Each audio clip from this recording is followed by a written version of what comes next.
Takuchingamidza yemuchirongwa Dark Secrets and Confessions. Muzvara nhasi tine nyaya yemukomana anova iye ane 30 years akawana basa Capetown hospital apedza degree rake kuFits University. Saka ndichiremba vanoti ivo, ndoda kungokupa background of the story, vanoti ivo mudzimai wavakawana musikana wechiXhosa aive tsvarakadenga, akabva tora moyo wavo vakabva vatoti ini ndada zvangu, ndokubva vanobvisa zviri mumarooro. The cows went home, kukaitwa zvese zvakaitiwa, asi vakazotanga kurealisa zvimwe zvinhu zvinotyisa paari. Vatumira email yavo, saka regai tigare tangoinda tinoverenga nyaya yachona.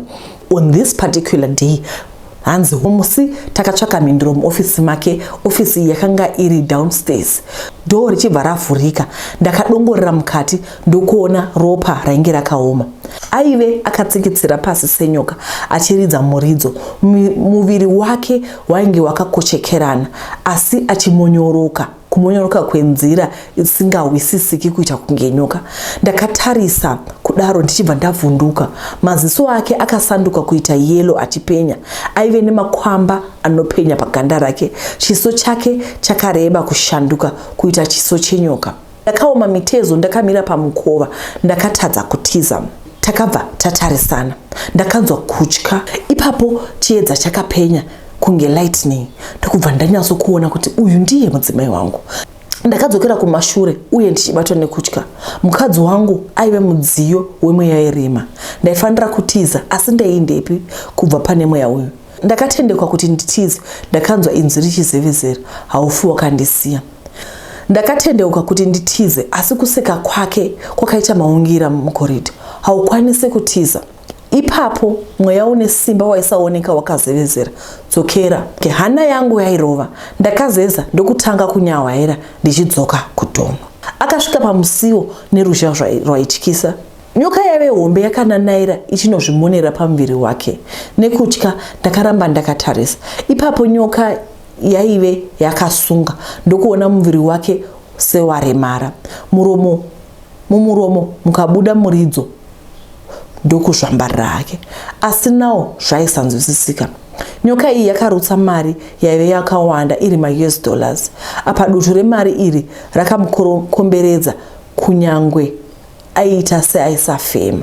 Maziso enyoka iyi akapenya nehumwe hungwaru hwedzimwe nyoka. Ndakashamisika nezvandaiona. Nyoka iyi ndokunyunguduka kuva mhosve. Ipapo mukadzi wangu ndokudzoka kuupenyu. Akatanga kuunganidza mari achirongedza mubhasiketi. Aitoita sepasina kana chaitika hake. Zvandaive ndaona usiku uye ndaive ndabo, asi pfungwa dzangu dzaive nemubvunzo. Ko mweya upi wandakaroora? Ko mukadzi uyu ambori aniko?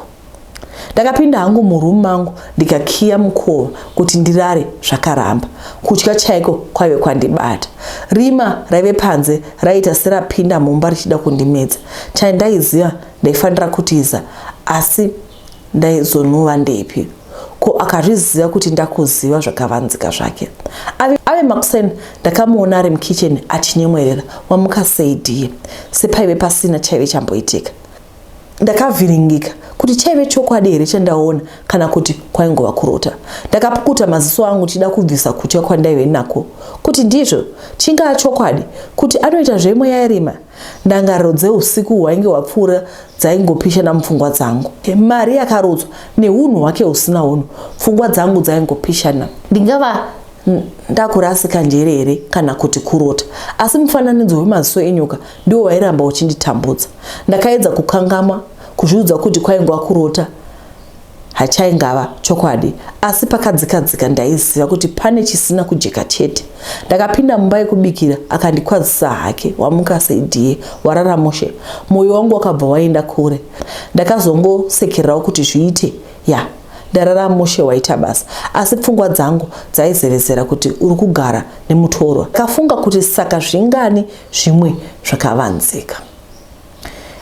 For now ndizvo zvavatumira. Vanga vanyora nechirungu ndikavaudza kuti aiwa vanhu vangu havadi chirungu, saka vazoti aiwa regai tinyore nechishona, but basically kwekutanga ndo zvavataura kuti vakaroora musikana uyu ndobva vagara vose vakasangana naye kujimu.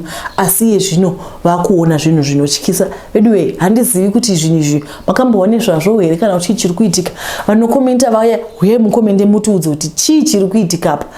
wairota here mukomana kana kuti zvinhu zvakaona, asi vari kutaura kuti ndo zvavakaona.